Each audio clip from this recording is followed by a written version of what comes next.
Welcome or welcome back to At Home with Cici. I am Cici, mama to 3 amazing humans and among other things a homeschooling parent. This channel is all about home education in our family in the UK, London specifically. This video is going to be a little review of our mini OWL unit study that we did this week. I'll just take you through the stories, non-fiction and reference books we read, the related science and language arts activities we did in response to the reading, and some handwork and outdoor craft that we looked at. We started the OWL unit, because on our autumn bookshelf we had some OWL stories, or one particular, and my little one wanted to read it every day, so she was really enjoying ours, so we decided to do a little deep dive into owls. So I'm going to start with just the biggest book here, so I'll put these to the side for now and start with this biggest book. So this is a book we have out at the moment a lot, because we do a lot of reading in the morning for our opening activities, and this one is just full of poetry. It's by Robert Macfarlane and Jackie Morris. We have books by both of them separately as well, and they're always beautiful and very poetic. So this is The Lost Words. It doesn't actually have a page on owls, but I will show you what it looks like inside. So it's a really big book. It's one of the books that doesn't fit on our shelves, so it has to sit separately all the time, but that's fine because it's sort of a standalone book anyway. And so it has the beginning page where it tells you about why the story or this book exists, because of all the lost words that children are no longer using in their play. They're no longer saying wren and sparrows as characters in their stories, so they're trying to entice children back into the beautiful language that we used to use. And then each 2-page spread is the poem on one side, a beautiful illustration on the other side. The next page is a full 2-page illustration, and then another illustration with hidden letters, and that's repeated throughout the book. Now, it's a really beautiful book. It is really simply just poems and pictures, which is lovely to look at. It's not like a full story. You're not really... It's not like a non-fiction. It is really true poetry, and different types of poetry on each page as well. Some rhyming, some not. My little one likes these pages specifically because she likes to spot the letters. The only reason we had this book specifically for our OWL unit is because of this beautiful picture when we read the acorn poem. Like I said, it's repeated all the way through with beautiful illustrations, and it's lovely because they are all animals that you'll find in the British Isles. So there are some nature stories or poems and things, or animal books that have animals from all around the world, which is wonderful. But when it's a book like this and you can read the poem and then go outside and see this, it does make a difference. It's more real for the child and more meaningful. So I do really like this book for that reason. And because of our OWL unit, my little one has said she would like to do next week go into birds that we see in the autumn. So that is what we're doing next. So that was that one. Another very poetic book, but this one is a little more story-like. It has stories and then some factual information. And you've probably all seen this book before somewhere on YouTube or in the bookshop or in the library. It's a very popular book, and for very good reason. So there is an owl page on this one.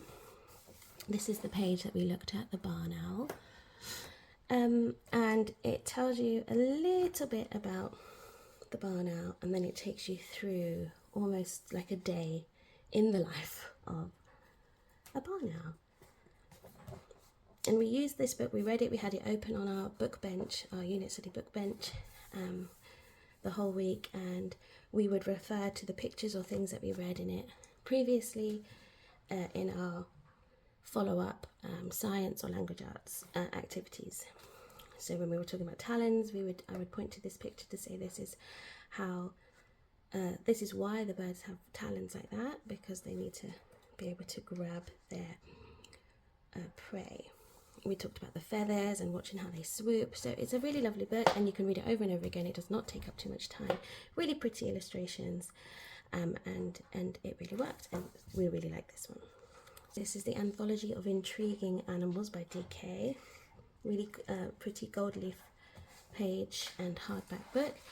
And this one is lovely. It just has the one side of the 2-page spread is a real photograph of the animal, often really close up.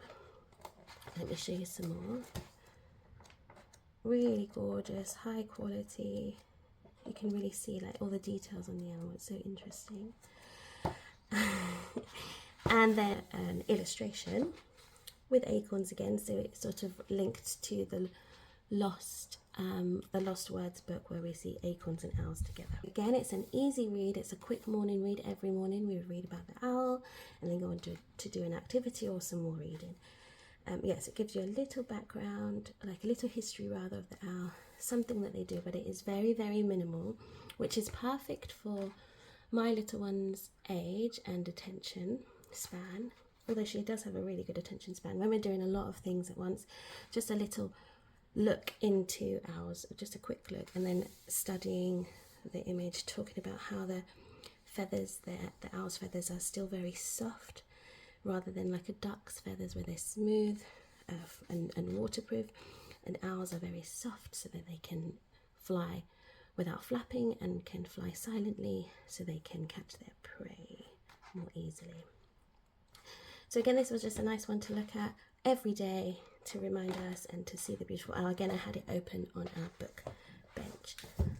When I saw this book, I thought, this is fantastic. This is a book that I didn't know I wanted and realised I wanted. It's called The Atlas of Amazing Migrations. So from the title and the image on the front, I assumed it would be an atlas inside the book showing all the different routes of migration, information about the animals. I was very excited. I flipped through the book and just saw the images. I was taken aback by the images. I thought, yeah, let's do this one. But then really actually reading it or going through the book properly, here is a page of an atlas, and it has a little blurb and then a dotted line to show the route for each animal. It's colour coordinated, so you know which piece of writing belongs to which route. That's 5 animals on those, and then in between are different animals with their own writing about it. And that's lovely, and it does talk about their route of migration, interesting things about the animal and their journeys. But it's not, I wouldn't call it an atlas, because look how long it takes to get to another map image. Ages. Yeah, that was the first one. But it did have a really beautiful, very clear image or illustrative image of an owl, which I like, because then if we wanted to copy this painting, it's easier to copy a painting rather than this real image. I am an artist technically, like by label and by what I do, but I'm not very good at doing art like this, like copying an image or a photograph or still life and making it look like it does here. So this is hard to copy, but an image like this where you can see how they've made the painting, you can see these are the strokes, these are the shapes already done. This is easier to replicate if we wanted to. Maya was not interested in painting an owl this time, but she might want to paint a bird another time. There were 2 pages for owls, the burrowing owl and the short-eared owl. Both really beautiful illustrations, really captures the quirkiness of the owl. But it wasn't what I expected in terms of migration and atlas, but it's fine. We weren't really reading this book for that sake on this occasion. I just thought this book could be used for something else, like could be used more for the migration in terms of visually seeing the routes, but it's fine. The book, as we used it, worked really well. Again, it was really short information. It was quite dry in terms of of how it was written. It's very matter of fact in most of the writing, but it was short and it was nice. I don't have a problem with it.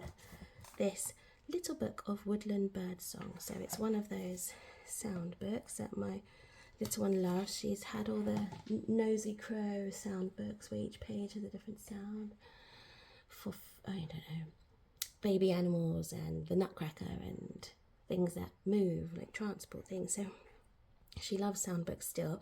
I sold them on Vinted recently. But this one is a little bit more up our street in this stage of life and home education. So it's a different bird on each page, as you can see, 12 in all. The last one is the owl. And then it tells you, the tawny owl to be specific, it tells you a little bit about their song. Oh, some basic information, where they're found, where their kind of nest, how old they live till, how big they are, and then a did you know. Again, nice and quick, and we can hear the sound of the owl. It's not the best time necessarily to listen out for owls in the real world for us where we are right now. We'd have to travel far and get up really early to go to the woodlands to hear an owl in real life, because the trees in the area that we are, the owls are making more noise in the spring. Talking of going outside, we have this book. We have this series in all the seasons except summer. I haven't found summer yet, but it's a field guide to autumn, and it says inspired by forest school. I didn't see that until this morning. But each page is just a nice idea to take your learning outside, to use things within outdoor nature to enrich your learning. And Maya saw, what did she see? This page, and she said, got very excited about this, so we tried to make our own version of this. We'd put our leaf the wrong way, I think.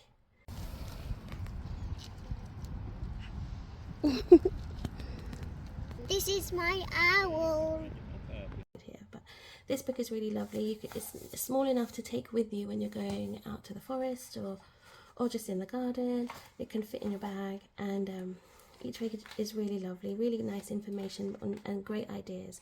So for example, there's a poem on this page, information on this page, a recipe on this page, an art idea on this page. So it's packed, and we'll definitely be using this and the other seasons and summer when I find it every year. Okay, we have loads of these little Usborne beginners. This one is night animals. So most owls are nocturnal, and my little one knows that, although the short-eared owl from the migration book I showed you apparently can be seen in the day more than any other owl. But anyway, this is the night night animals book. It's a 2-page spread, a different animal or different information about night animals on each page.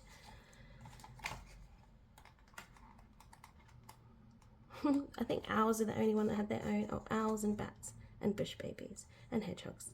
Ignore me, I'm wrong. Those 4 animals have their own pages, and then other ones are general information about other animals that you see in the nighttime. But we only looked at the owl page. This book is much simpler than the other ones. It just says its feathers, or their feathers, are soft and fluffy, they don't make a noise. So it's said really simply. When we were reading this, I would expand and elaborate and give more information and remind Maya of the other things we've read or stories we've read, like in the Gruffalo where the owl comes down. She does it very slowly, or in other books that we read, I'll show you in a minute, where they describe how soft and silent the owl swoops down. Just another picture. Maya really liked this picture because she said the owl looked grumpy. Another easy read. Okay, so this was the book that inspired our mini unit study this week, The Owl Who Is Afraid of the Dark. This is the abridged picture book version. We also have the chapter book version, which is much longer. We've had this very book, and the chapter book since my older 2 were younger as well. So we've read both of those. And it's a really nice idea, and I wish they would do this more with chapter books, to abridge them into picture books. They probably do, but probably not for the ones I want. So in the chapter book, plop is a night bird, of course, but he is afraid of the dark, which is crazy because he is a night bird. So Mother Owl tells him to go and speak to all the different people and find out about the night before he makes his mind up about not liking it. And he meets different people each day or each night, and they tell him a different reason why they love the night. In the chapter book, these sections, each person has their own chapter, and it's a longer story for each person, but it works really beautifully in the short picture book as well. And then finally he meets a black cat, and he realizes the night is beautiful and I am a night bird. And he comes back excited and tells his parents, and it goes through all the people he met, their description of the night. So this is great for adjective review as well. We do a lot of Mad Libs in our opening activities. So Maya knows what a noun is, a verb is, an adjective is, and we're getting on to adverbs only because we're playing Mad Libs. So this is just nice to remind us of the adjectives that each person has used. Exciting, kind, fun, necessary, wonderful and beautiful. Those are the descriptions each person had for the night. And then Plop finally says that he believes that dark is super. And then he goes off hunting with his parents finally as a real night bird. It's a really lovely story. My little one loved it. We read it and read it and read it and read it some more. Here is another picture book we've had since my almost 20-year-old was younger than my youngest. Our Babies is a classic story in British schools and in just little ones' stories. It will always be on the shelves in bookshops. But it is a very old book, a Walker book by Martin Waddell and Patrick Benson. And it's a story of 3 baby owls. And it's nice because I have 3 children, so I say my little one, my oldest, my middle and my youngest name, and they enjoy that. But we also like the names of the actual characters. The mother has gone hunting. The children wake up nervous. Where is she? Oh, we're scared. We're in the woods by ourselves. And then Mum does come back after they've wished. And she came. Soft and silent, she swooped through the trees. So we could, since reading the other non-fiction or reference books, we know why she swooped soft and silent through the trees, because she has soft feathers as opposed to smooth feathers or waterproof feathers. And then she comes back and everyone's excited. There's a lot of repetition in the language and in the speech of the characters, and it makes a really good story to do some retelling. So from this book we made our own puppets. I just really, as you can see, really roughly drew them out, and then my little one cut them out. So there's a bit of fine motor work in there and some creativity with the way she coloured them in. She chose who was who. So this was Bill, this is Sarah, Percy and Bill, and then there's a mother swooping back, and she retold their story at one of our biggest house plants, pretending the leaves of the cheese plant were the leaves of and branches of the tree. This story is called Owl Babies. She loved doing that. She did it for me, and then she performed it for her siblings, and we repeated it on other days as well. So we had lots of fun with that. Owl life cycle. Now I can't remember where I got this owl. I think I had this when I was pregnant with my youngest. I was getting a lot of home education stuff ready already. So this has been a file in my little one's home ed file on my laptop. So this has been there since she was in my tummy, so I can't actually remember where it's from. But it's really pretty illustrations. And I cut them out, and then she put them in order, drew the arrows, and then explained the life cycle. We'll probably put this in her nature journal eventually. When we've done a few more unit studies, we'll just clip them all together. And this is the same owl from that same file that I'm sorry I can't tell you.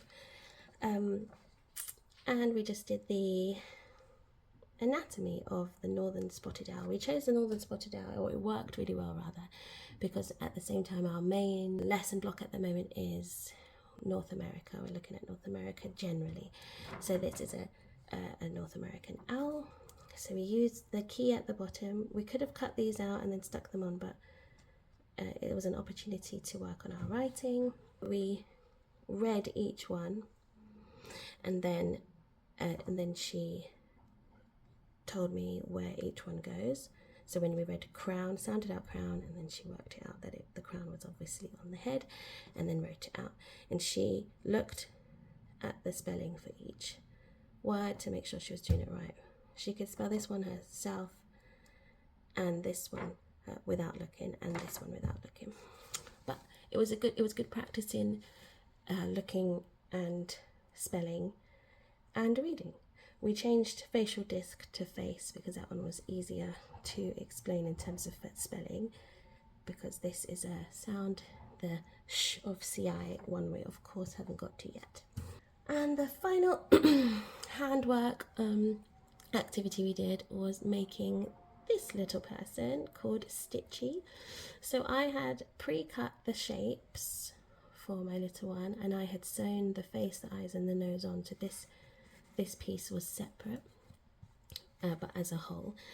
And then you can see where Maya has used a real embroidery needle to stitch through and stitch each wing on and the back wing. And she really she did this in one sitting, and she was really careful. She poked herself a couple of times. We don't have a finger protector, but she did really well. Was really careful. Give it a wiggle, wiggle, wiggle. Don't, keep your finger right close to it.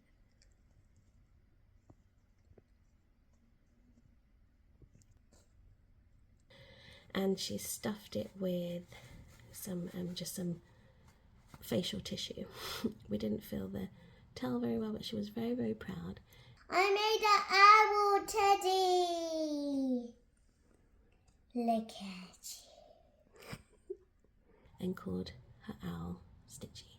So that was some nice work that she can play with and use, and then I guess we'll make some more friends when we do some more units, especially because we're doing birds again, so we'll probably do another bird. So that is our whole mini week-long unit, and I say week-long, but our home education lesson days are spread over 4, sometimes just 3. So this is 3 or 4 mornings worth of work and reading for our unit study.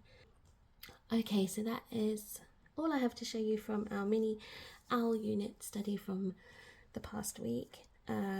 We had lots of fun. We learned some interesting key facts. My little one is still only 4 years old, so this is as much work as we would do in a unit study, and I think we fit in quite a lot because she was really, really interested. If you have any comments or questions, put them down below and I'll see you there, and stay tuned for the next video. Subscribe. Thank you. Bye.